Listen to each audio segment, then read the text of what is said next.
All right, folks, strap in, because today, Arsenal, they've released some interesting news, let's call it a travelogue, about their mid-season training camp. Well, in Dubai, the conditions are perfect for honing those skills. Plus, you can really ramp up the fitness work without the risk of injuries that come with training on hard, cold ground. So it's less about building a foundation like they would in preseason, and more about maintaining the sharpness they already have. Exactly. Fine-tuning tactics, building on that momentum they've got going. They're not starting from scratch here. They're already a well-oiled machine. This is about keeping the engine running smoothly. And let's not forget the mental side of things. Escaping the pressure cooker of London, the constant scrutiny, that has to do wonders for their focus. Absolutely. It's a chance to bond as a team, recharge those mental batteries, and come back to London refocused and ready to tackle the challenges ahead. You know, they've got that crucial Premier League clash coming up, not to mention the Champions League knockout stage. Oh yeah, the timing of this trip is pretty interesting. It's like they're squeezing it into an already packed schedule. And that's where the whole concept of periodization comes in.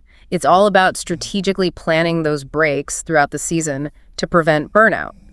Elite athletes are pushing their bodies to the limit week in, week out, so these periods of rest and recovery are vital for maintaining peak performance. So some might say jetting off to Dubai mid-season is a sign of weakness, though. Like, shouldn't a top team be able to handle the grind? It's an interesting point, but I think it's quite the opposite. This shows proactive management, a willingness to adapt and prioritize long-term success. You're saying it's a sign of strength, then?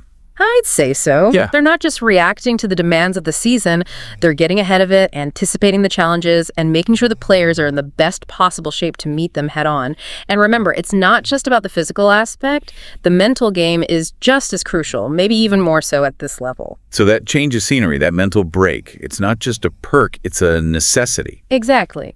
Imagine training in the sunshine, away from the gloomy winter of London, the constant media attention. It's like hitting the reset button, coming back refreshed and re-energized. Well, it's certainly a bold move, and it'll be interesting to see how it pays off in the coming weeks. Will we see a more cohesive, energized Arsenal side when they return? Will that translate into results on the pitch? But also this interesting little detail. They've brought a very young player with them, 15-year-old Max Dowman. 15? Wow. From the academy, yeah. So he's going to be training with the first team in Dubai. Huge opportunity for someone like him to just be around those top players. Like Saka. Saka, White, all of them. Just to observe how they train, how they prepare mentally. Absolutely. Well, folks, that's our deep dive into Arsenal's Dubai adventure. Lots to think about and even more to watch out for in the coming weeks. We'll be back soon to break down all the action and see if this strategic gamble pays off.